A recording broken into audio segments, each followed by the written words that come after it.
guys. Don't hang up. Those three guys. If they actually put together, and I guess what would they call them? Miami thrice? I mean, what would they be? You know, the 3 degrees? I don't know what they would be down there. So, but whatever threesome they come up with. Depending on how poor the supporting cast is, I would find it hard to beat those three guys right now in an NBA 7-game series. I really would. Especially the rules the way they are set up now. Very difficult. LeBron has gone to the finals with no one like either one of those two players. If you put Bosh, Wade, and LeBron on the same team, and in this NBA, that would be a very hard team to beat. You're interested in this from a Dolphin standpoint. There's no Dolphin tie into this. Dave in Atlantic City, what's up, Dave? Good afternoon, Mike. I actually called you yesterday around the same time, and I said that I thought they were going to Miami together. And I didn't. I was up against Flash, so I didn't have a chance to see. Well, listen, that has been reported about 400 times. Now it's become a chalky pitch. Well, Stephen A. Smith has been reported. To give him credit, he's been yelling at for about 2 weeks. So you've seen him on TV about 15 times screaming, and he screams at you every day anyway. Okay, but I mean, I had a somewhat different take on it. But his take has been those three teams. To give him credit, he was the first one, at least that I saw. Maybe someone had someone else. He's the first guy I saw, and he was 2 weeks ago yelling about them going, all three of them, to Miami. So he was the first one I saw. It's become the chalky. It has become plus 170 to minus 300 in some places. Well, it's become the chalky pick, except one thing there's a couple of things there that I find confusing, and that is if Wade has as much financial trouble as they say he does, he's taken a tremendous salary reduction to allow LeBron on the team. Can I respond to that? I think these guys aren't stupid. I think they're really going with the concept of a rising tide lifts all boats. How do you figure that? Well, because I think this country loves winning, and I think. Well, how does Wade get his money back though? Well, don't you say and don't you agree that they make up what they don't get in salary in terms of endorsements and off the court, kinds of sources of income? Well, LeBron, Wade is not a guy who he's got that one Verizon commercial. I don't know what else he has. I'll tell you what, Mike. I don't think of Wade. But Wade's given up a lot of salary. But automatically Wade becomes the cheater to LeBron's A-Rod in this scenario, and he gets to host the entire event. And for guys like you and I mean, if you're a fan of humility, and magnanimous is the word, and you used it.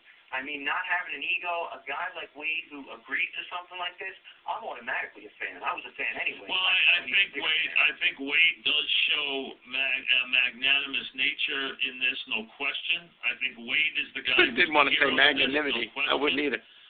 LeBron makes so much money, Mike. That where he goes on the court makes no difference. The difference between, first of all, his pay, what he could get, say, coming to the Knicks, and what he could get going to Miami is virtually the same when you count that Florida has no state income tax. So it's almost the same exact money.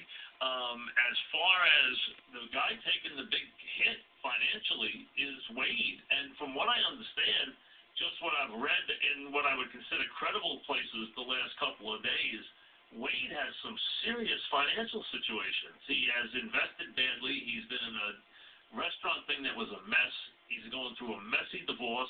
He is really he's got a lot of child support issues. He almost went to Chicago over those child support issues. Now he's going to move the woman who's the mother of his children down to Florida, I guess, so he can be near them. And I mean, he has some serious financial situations. That's all they do is the NBA. I mean, they're a prominent NBA guy. That's all they do is the NBA. And he really believed that LeBron hadn't made up his mind yet.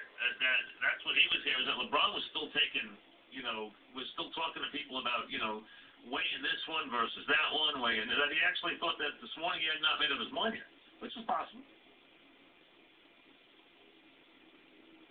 The one comment that I saw that LeBron made that I thought showed some smarts was whoever he told in this process, and I'm not sure which team it was, but he said, this decision is so important because in 5 years, I'm going to be a 30-year-old going on 31, and I'm going to be a guy with bad knees. And then I'm going to have trouble winning championships. And you know what? He's right about that. I guess he said 6 years, not 5 years. So he'll be 30 going on 31. He's going on 25. So He said He'll be a power forward by then. Going on 31 and probably with bad knees. And you know what? The way he's built, he's not slight. He's very muscular. He's heavy. He's not light. He's never been light.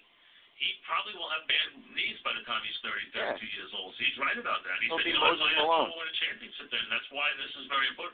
Well, if that's the case, then it's just about championships. How would he not go to Miami? By the age of 33. And then play 5 years. That's the best team he could play with. I mean, you could put Mink out there with Eddie, and I think they'd be pretty good. I mean, really, you get a role player who rebounds, and you get someone else who can just stick a three. That's all you want to do is stand there and stick a three off double teams. And, that's a 5. You put a rebounder out there with Bosh and LeBron. You put Wade and another guy out there whose job is just to catch it and shoot it. And that 5 will be incredibly nasty. Especially if that guy who's just out there to rebound can actually block a shot, too. Then you're really in the tall grass. You're in good shape. You're really doing well then. I should say high cotton instead of tall grass. 2 o'clock. Here's that threesome with like a Ben Wallace or a Dennis Rodman type, and then just Steve Kerr. I mean, those guys don't make a lot of money, and they're not incredibly hard to find. They're one-dimensional players. They're role players. They're lunch pail kinds of guys who you need on a championship team. That's just a sick team. Sick. I mean, the consolidation of talent at the top. Being able to go to multiple places to find a bucket, and then Bosh on the low. I'm sorry. Forget all the hype and all this, 3-ring circus, hoopla surrounding the situation. Just from a basketball perspective, the X's and O's of it, it's fascinating. It just is, because you'll never see anything like it.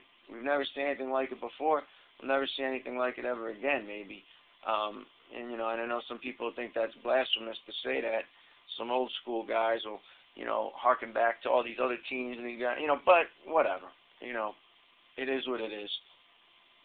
So yeah, I mean, I could be the 5th guy in that team.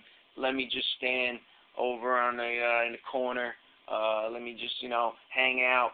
I'm out here if you guys need me. Just throw it out. I'll knock down a 3. Well, all right, maybe I can't do that anymore, but a few years ago. Anyway, I'm done with this for now. All done.